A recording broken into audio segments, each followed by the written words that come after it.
우리 옆에 있는 분들하고 인사합시다. 반갑습니다. 사랑하고 축복합니다.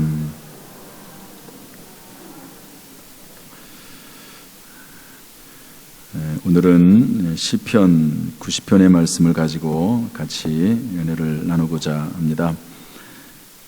한번 우리 제목을 따라서 해볼까요? 하나님의 사람 모세의 기도. 다시 한번 해봅시다. 하나님의 사람 모세의 기도. 오늘 시편 90편 말씀을 좀 같이 나누려고 하는데요. 시편은 전부 150편으로 되어 있습니다. 몇 편이라고요? 150편. 그런데 가장 많이 시편을 기록한 그 시편 기자는 다윗입니다. 다윗. 하나님의 마음에 합했던 사람 다윗 왕의 시편이 많고요. 그 다음에 아삽이라고 하는 사람, 또 고라라고 하는 사람, 성가대하고 관련되어 있는 분들이죠. 이런 분들이 썼고, 그 다음에 유일하게 모세가 쓴 시편이 시편 90편입니다. 150편 중에서 딱 한 편밖에 없습니다. 모세라고 하는 사람들은 사람은 워낙 유명한 분이죠. 믿지 않는 사람들도 알 거예요. 옛날에 모세라고 하는 영화 또는 십계라고 하는 영화, 그런 걸 통해서 이제 홍해를 가르는 이제 그런 장면도 막 나오고, 그래서 모세라고 하는 사람을 모르는 사람들은 거의 없을 거라고 봅니다. 그런데 그 유명하고 또 하나님 앞에 쓰임 받았던 사명자였던 그 모세가 쓴 시편의 말씀이 시편 90편입니다. 그래서 오늘 저는 이 말씀을 좀 나눠보려고 하는데요. 모세의 일생을 좀 살펴보면 모세는 120살에 하나님의 부르심을 받아 이제 소천하게 되는데요. 그 인생을 살펴보면 40년 단위로 아주 정확하게 끊어져 있습니다. 40년 단위로 40년 이렇게 나눠져 있거든요. 첫 번째 40년은 태어나면서부터 모세는 왕궁에, 애굽, 지금으로 말하면 이집트의 왕궁에서 왕자로 생활을 했습니다. 원래는 왕자가 아니에요. 왕자가 아닙니다. 애굽이 지배하는, 이집트 사람들이 지배하고 노예로 부려먹는 그 노예 민족의 아들입니다. 노예 민족의. 그런데 이집트 사람들이 그 노예를 잡아 죽이는 명령을 내렸습니다. 워낙 그 수가 많이 늘어나니까 이렇게 수가 늘어나다가는 나중에 오히려 우리를 배신하게 반역하겠다. 적군하고 힘을 모아가지고 우리에게 나중에는 큰 피해가 되겠다. 이렇게 생각을 해서 남자가 태어나면 무조건 다 죽이라고 했습니다. 그러니까 남자가 태어나면 어쩔 수가 없는 거죠. 군인들이 와서 죽일 수도 있고. 그러니까 몰래 이 아이를 임신하고 있다가 이 아이를 차마 죽일 수는 없어서 그 당시에 이집트의 나일강에다가 이 아이를 띄어보내죠. 바구니에 이렇게 해가지고 나일강에다 띄어보냅니다. 그런데 그 아이를 마치 누가 보냐면 마침 애굽의 바로 왕의 딸이 공주죠. 그 공주가 그 바구니를 보게 돼요. 그래서 그 바구니를 가져오라고 그래서 하인에게 했더니 어린아이 하나가 들어있는 거예요. 남자아이가. 그래서 보니까 너무너무 예뻐요.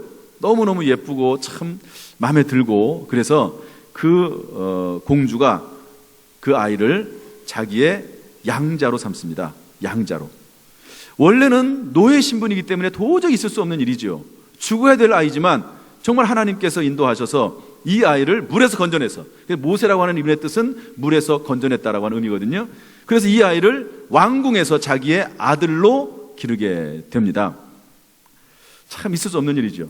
그런데 그 아이를 이제 건져가는 것을 보고 마침 그 모세의 어린아이의 모세의 누나가 그것을 보고 쪼르르 달려가요.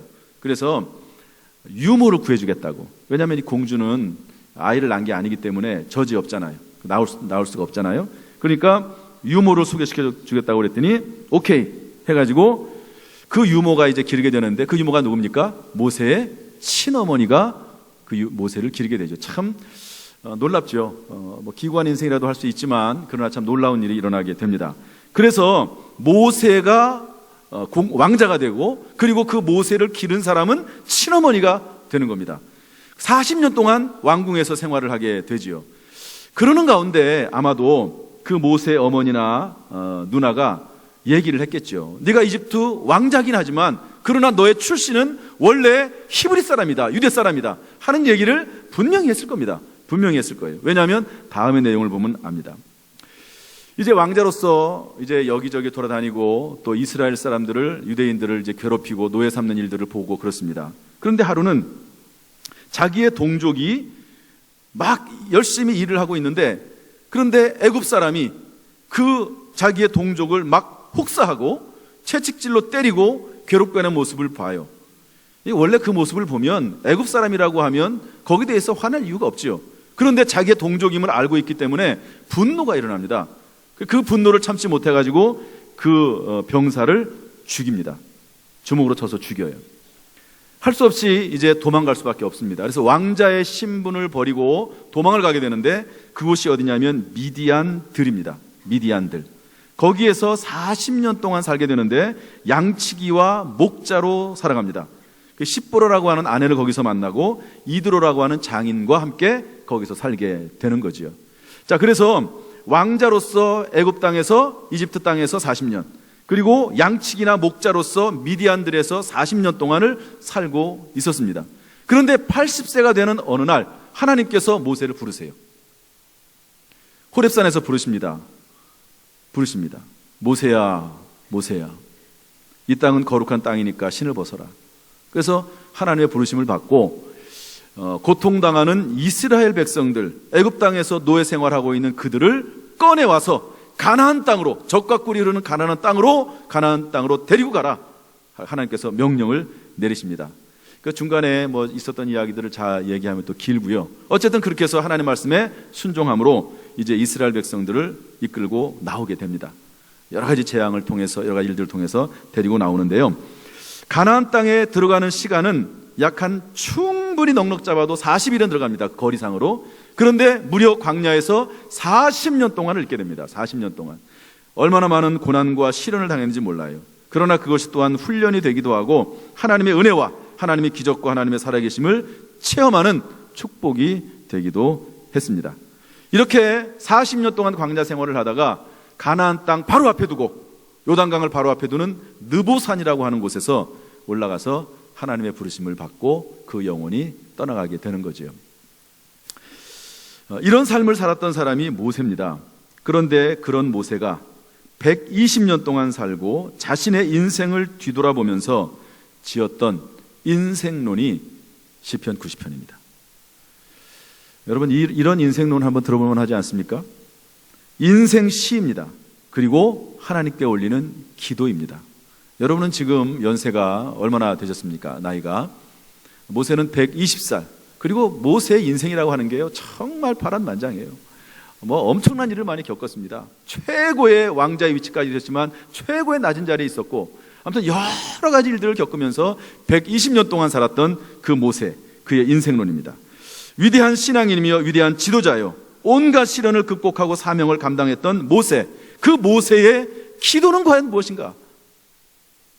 그의 인생의 모든 삶이 다 녹아 들어가 있는 그의 기도, 그 내용을 살펴보면서 한번 우리의 기도를 좀 점검해 보고, 그리고 우리의 삶을 되돌아보는 그런 시간이 됐으면 좋겠습니다.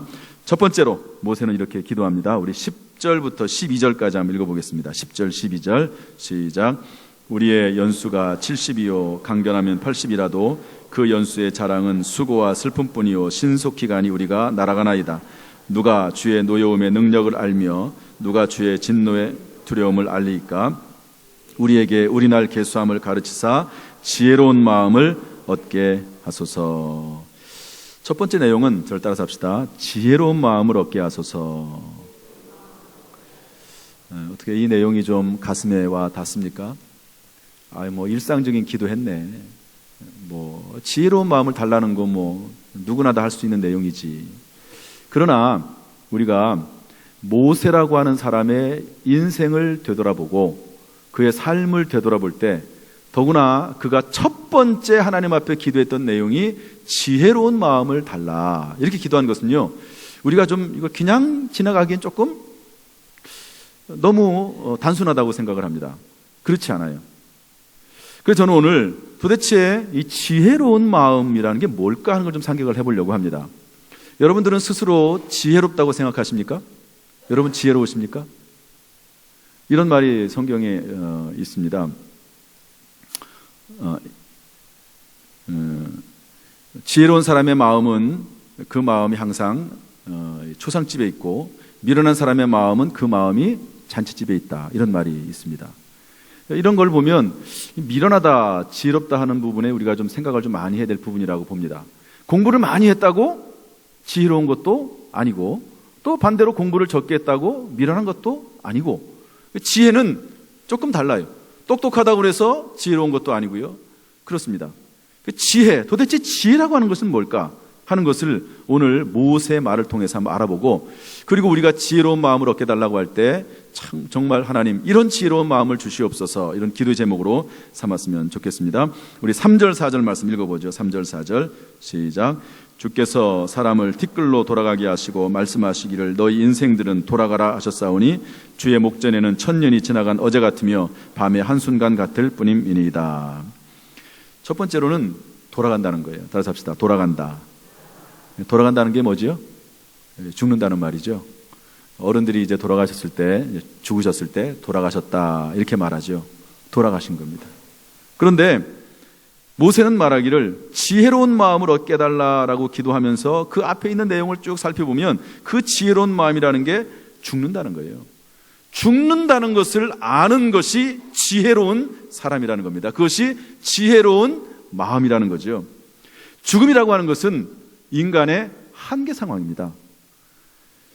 사람에게는 할 수 있는 일이 있고 할 수 없는 일이 있습니다. 아무리 사람이 훌륭하고 똑똑하고 그리고 훌륭한 과학자라 할지라도 사람이 할 수 없는 게 있어요. 그게 뭘까요? 생로병사입니다. 여러분 태어나는 거 내 마음대로 못해요. 태어나는 거 내 마음대로 못합니다.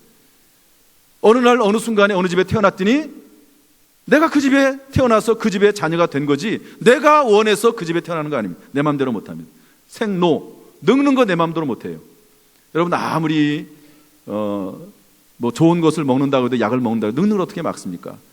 옛날에 중국의 진시황이 늙지 않게 하려고 불로초를 구하러 다니지 않았습니까? 불로초, 불 아니 불자에다가 늙지 않는 그런 풀을 좀 구해달라고. 그러나 여러분 진시황이 젊은 나이에 죽었습니다. 아무리 자기가 늙지 않게 해달라고 죽지 않게 해달라고 노력을 해도 할 수 없는 것은 못하는 거예요. 생로병, 병드는 거 막을 수 없습니다. 어느 날 갑자기 나에게 어떤 병이 걸릴지 아무도 모릅니다. 생로병사, 죽는 것도 마찬가지죠. 죽는 거, 여러분 내가 먼저 태어났다고 해서 먼저 죽는 거 아니거든요. 나중에 태어났다고 해서 늦게 죽는 거 아닙니다. 어느 날 어느 시에 갑자기 죽음이 찾아오면 그 죽음을 거부할 수 있는 사람은 한 명도 없습니다. 그러므로 여러분 지혜로운 사람은 뭡니까? 내가 돌아간다, 죽는다 하는 것을 아는 사람이 지혜로운 사람이고 그 마음을 갖는 사람이 지혜로운 마음을 가진 사람입니다.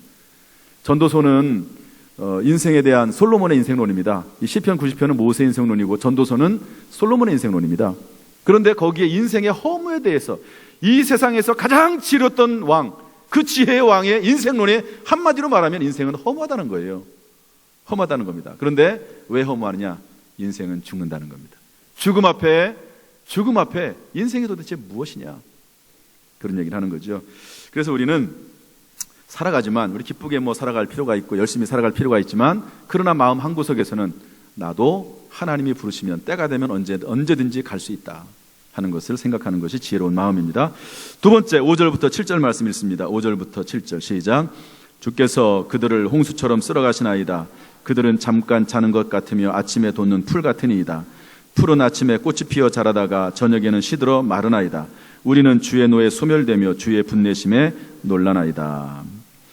여기 보면 무슨 말이 나오냐면 아침에 돋는 풀 이런 말이 나옵니다. 도대체 인생이란 뭐냐? 인간이란 뭐냐? 아침에 돋는 풀 같다는 거예요. 그리고 인생의 영화는 그 풀에 핀 꽃과 같다는 겁니다. 여러분 이스라엘 나라는 더운 지역입니다. 그래서 선선할 때 일교차가 상당히 크거든요. 낮에는 엄청 더웠다가 아침과 저녁에는 아주 춥습니다. 그런데 아침에는 선선할 때는요 꽃이 온 들에 확 핍니다. 그러다가 낮이 되면은요, 따뜻한 그 태양빛 들어오게 되면요, 그 많았던 꽃들이 다 시들어버리고 맙니다. 인생이라고 하는 게 뭐냐? 들에 핀 풀과 같고 꽃과 같다. 지금은 화려하지만 언젠가 때가 되면 그것도 잠시 지나고 나면 다 꽃처럼 사라져버리고 마는 게 인생이다. 풀의 꽃과 같다. 이렇게 이야기하고 있습니다. 여러분 지금 건강하든 건강하지 않든, 부자든 부자가 되지 않든, 좋은 직장을 가지고 있든 그렇지 않든 다 사라집니다. 어느 때가 되면 다 사라진다는 거예요. 그래서 그런 것들을 누릴 필요가 있지만 거기에 푹 빠져서 살아봤자 결국에는 다 헛된 것처럼 날아가 버리는 거다. 세 번째 10절, 뭐가 지혜로운 마음이냐? 10절 말씀 읽습니다. 시작. 우리의 연수가 70이요 강건하면 80이라도 그 연수의 자랑은 수고와 슬픔뿐이요 신속기간이 우리가 날아가나이다. 모세 본인은 120살까지 살았으면서 여기 보면은 우리의 연수가 몇 살이라고요? 70, 강건하면 80. 그러니까 이 당시에도 70, 80도 못 살았습니다. 사실은 이 당시에 평균 수명은 40살 이하입니다. 왜냐하면 유아 사망률이 상당히 높았어요. 그래서 많이 못 살았습니다. 모세가 120살을 살았으면 꽤 많이 산 거죠. 그런데 여기 그 연수의 자랑은 수고와 슬픔뿐이요 신속기간이 우리가 날아가나이다. 이렇게 되어 있습니다. 따라서 합시다. 날아간다. 돌아간다. 아침에 돋는 풀 같다. 날아간다. 여러분 지금 연세가 얼마나 되셨습니까? 나이가. 옛날에 젊었을 때는 좀 나이를 좀 빨리 먹었으면 좋겠다. 어렸을 때는 그런 생각도 해봐요. 그런데 점점 시간이 지나면서 왜 그렇게 빨리 시간이 가는지, 벌써 2016년을 시작한 지가 8개월이 지났습니다. 처음에 송구영신 예배 드리고 시작을 하고 무언가 결단을 했는데 여러분 결단한 거 다 이루어지고 있습니까? 그런데 벌써 8개월이 지나고 9월 첫째 주일을 맞이했습니다. 어떤 분이 이렇게 표현했더라고요. 20살은 인생의 빠르기가 20km, 자동차가 20km로 달리는 것 같다. 40대에는 40km 달리는 것 같다. 60대에는 60km 달리는 것 같다. 빨리빨리 간다는 거예요. 인생이 시간이 지나면 지날수록 점점 빨라진다는 거죠. 날아간다는 겁니다. 그러다가 날아가다가 어느 순간 딱 멈출 때가 있다는 것이죠. 네 번째로 지혜로운 마음이 뭐냐 읽어보겠습니다. 8절 9절 말씀 읽습니다. 8절 9절 시작. 주께서 우리의 죄악을 주의 앞에 놓으시며 우리의 은밀한 죄를 주의 얼굴 빛 가운데 두셨사오니 우리의 모든 날이 주의 분노 중에 지나가며 우리의 평생이 순식간에 다하였나이다. 11절. 누가 주의 노여움의 능력을 알며 누가 주의 진노의 두려움을 알리까. 지혜로운 마음은요, 어떤 마음이냐면 하나님의 노여움과 하나님의 진노가 있다는 것을 아는 마음이 지혜로운 마음입니다. 물론 하나님이 우리에게 풍성한 삶을 주시고 구원을 주시고 축복을 주십니다. 그러나 하나님은 축복만 하시는 분이 아니라 하나님은 하나님의 백성과 자녀에게 심판하시고 진노하시고 노여움을 베푸시는 분이시다. 노여워하시는 분이 하나님이시다라고 성경은 우리에게 말씀을 해주고 있습니다. 우리 한국교회가 참 부흥을 많이 했지요. 그런데 축복론을 많이 강조를 했습니다. 그래서 축복을 많이 받았어요. 그런데 부작용이 하나가 생겼습니다. 그게 뭐냐? 축복만 너무 얘기했어요.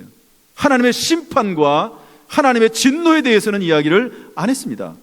그러다 보니까 하나님을 믿으면 복만 받는다고 생각을 했지, 하나님을 믿으면 하나님의 자녀가 하나님으로부터 심판받는다는 얘기는 못 들었어요. 그래가지고 지 멋대로 하는 거예요. 자기 멋대로. 하나님의 심판받을 줄 모르고. 여러분, 불신자들은 하나님께 내버려 두십니다. 내버려 두세요. 그러나 하나님의 자녀는 하나님의 자녀이기 때문에, 사랑하기 때문에 죄를 범했을 때 하나님이 심판하십니다. 우리 시편 89편 32절 말씀 읽어보겠습니다. 시편 89편 32절 시작. 내가 회초리로 그들의 죄를 다스리며 채찍으로 그들의 죄악을 벌하리로다. 아멘. 시편 89편 32절을 읽었는데요, 그 앞에 25절부터 보면 이런 말이 나옵니다. 하나님께서 하나님의 백성들에게 복 주시는 내용이 나와요. 그래서 하나님께서 하나님의 자녀들을 높은 데 있게 하시고 하나님께서 풍성하게 하시고 그리고 하나님께서 복 주시는 내용이 나옵니다. 그러다가 30절에 딱 넘어가면 뭐라고 나오냐면, 그러나 만일 내 백성들이 하나님을 배신하고 내 백성들이 하나님 말씀대로 살지 않으면 이렇게 하겠다라고 하면서 32절에 나옵니다. 내가 회초리로 그들의 죄를 다스리며 채찍으로 그들의 죄악을 벌하리로다. 이것이 불신자에게 하는 말이 아닙니다.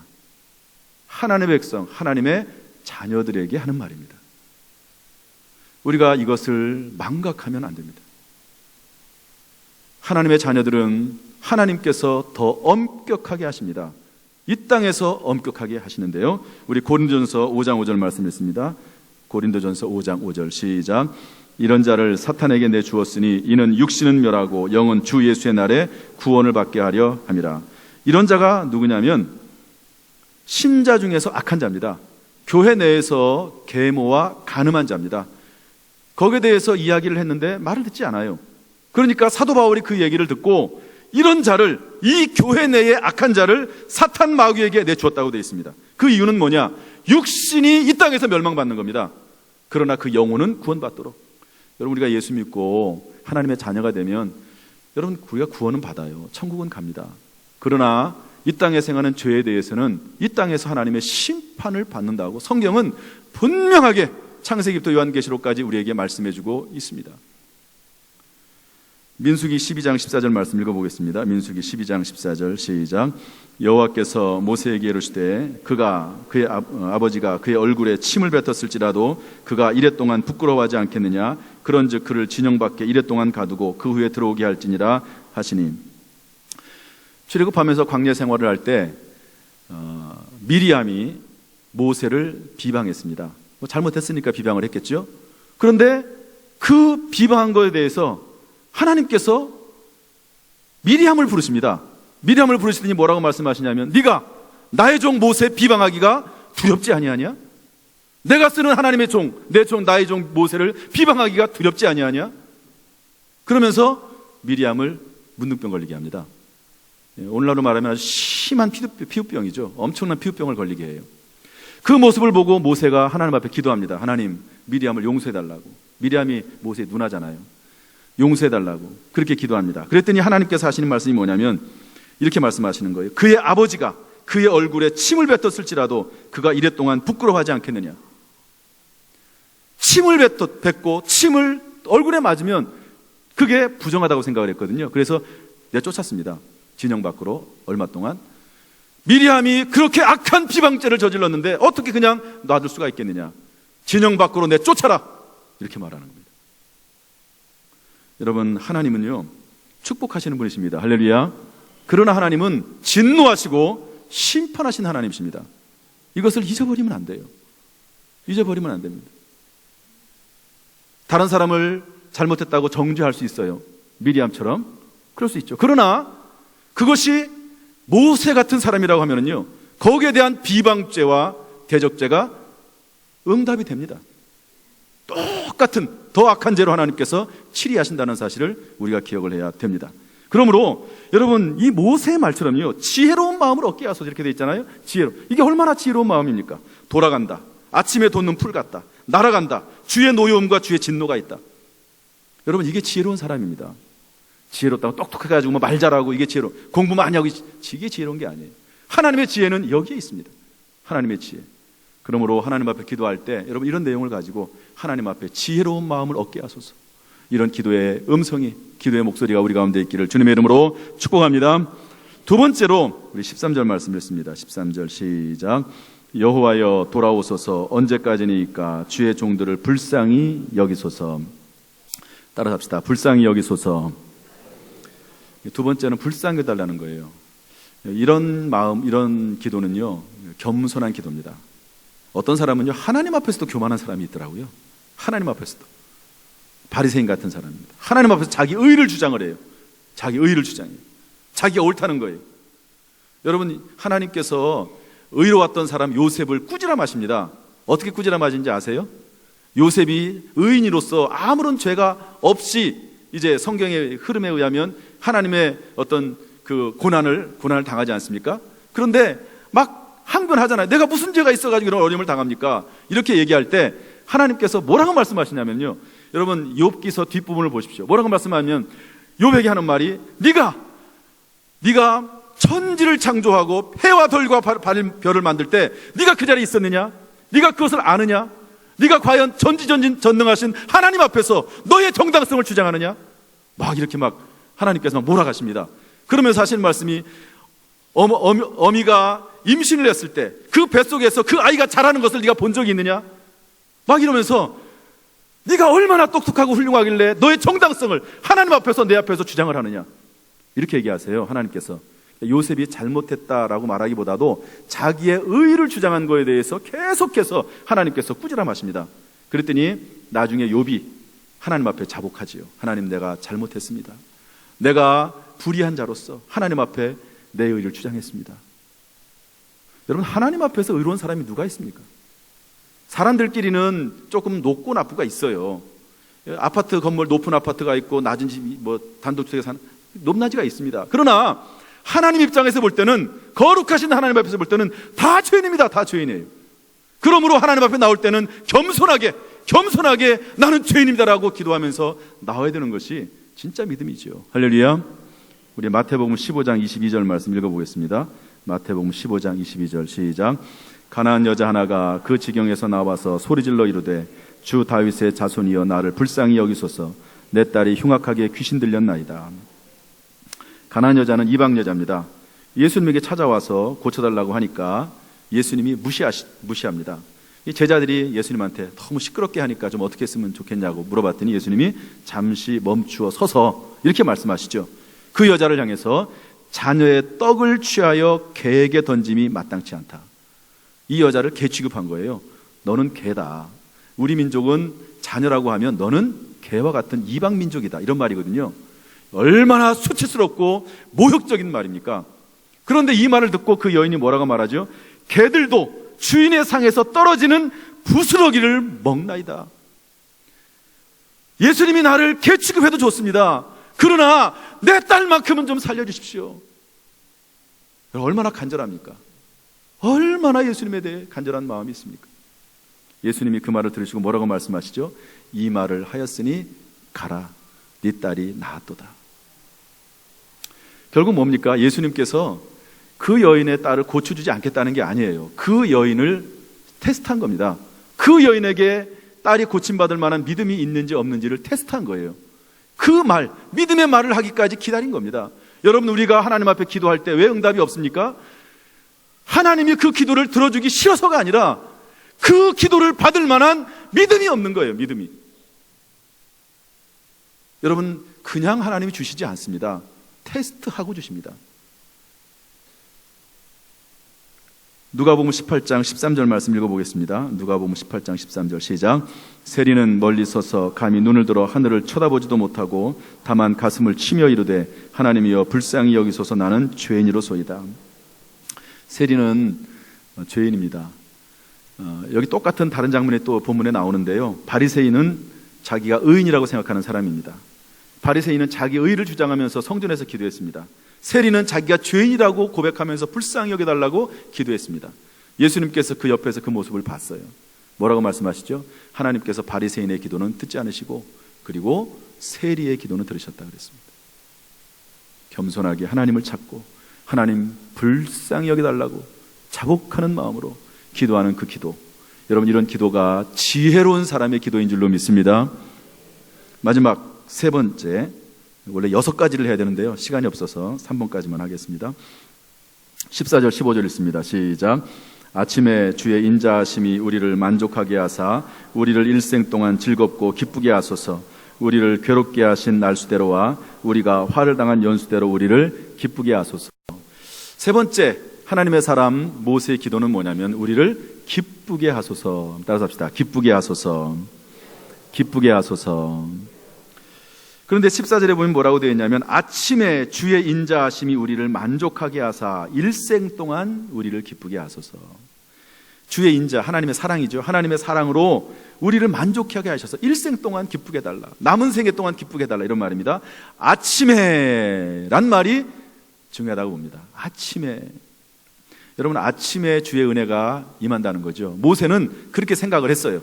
물론 저녁에도 임하고 낮에도 임하지만 하루의 첫 시간에 하나님 앞에 그 시간을 드릴 때 하나님께서 그 시간에 인자하심과 사랑을 베푸신다고 모세는 봤던 거예요. 여러분, 아침 시간을 어떻게 보내십니까? 출근하느라고 바빠가지고 막 그렇게 할 수도 있죠. 일어나자마자 화장실 가고 세수하고 그럽니다. 또 자녀들에게 밥을 만들어주기 위해서 아침을 분주하게 보내기도 합니다. 아침 시간은 도대체 어떻게 지나가는지 몰라요. 그런데 어떤 사람은요, 아침 시간에 하나님 앞에 나와서 제일 먼저 새벽에 기도합니다. 골방에 들어가서 하나님의 이름을 부르짖습니다. 여러분, 어떤 모습이 과연 하나님이 기뻐하시는 모습이 될까? 그리고 어떤 인생이 과연 올바른 인생일까? 하는 것을 한번 생각을 해보시기를 바랍니다. 여러분, 아침에 일어나자마자 제일 먼저 하나님 앞에 1분이라도 기도를 하십시오.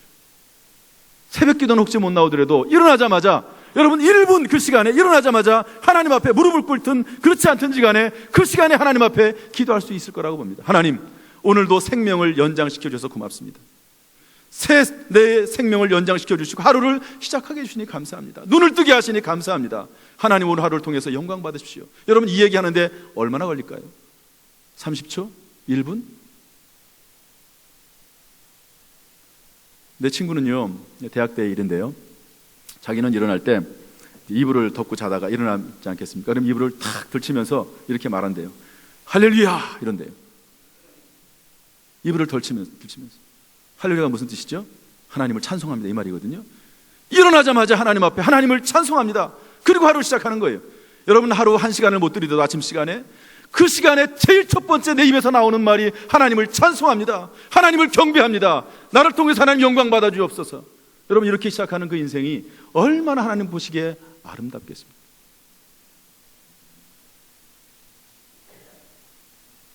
그래서 아침에 주의 인자하심이 우리를 만족하게 하사 일생 동안 기쁘게 하소서. 15절에는 뭐라고 되어 있습니까? 우리를 괴롭게 하신 날수대로와 우리가 화를 당한 연수대로. 모세는 참 고난을 많이 당했습니다. 모세처럼 힘들게 산 사람이 없어요. 여러분, 위대한 지도자는 위대한 고난이 많습니다. 그걸 알아야 돼요. 평범한 사람은 고난이 없습니다. 위대한 사람은 고난이 많습니다. 저를 따라서 하시죠. 시련과 시험이 없을 수는 없다. 10절 말씀 다시 읽어보겠습니다. 10절 시작. 우리의 연수가 70이요 강건하면 80이라도 그 연수의 자랑은 수고와 슬픔뿐이요 신속히가니 우리가 날아가나이다. 수고와 슬픔뿐이요. 모세는 인생을 그렇게 정의했어요. 인생이라고 하는 것은 수고와 슬픔뿐이다. 물론 수고와 슬픔밖에 없었겠습니까? 그러나 모세는요, 120년 동안 살면서 너무 인생이 힘들었던 거예요. 이스라엘 백성들을 이끌어가기가 너무 힘들었던 거예요. 수고와 슬픔뿐이다. 시험과 환난과 시련이 있다는 겁니다. 여러분, 내 인생에 시험이 없게 해달라, 그런 기도 사실 별로 의미가 없습니다.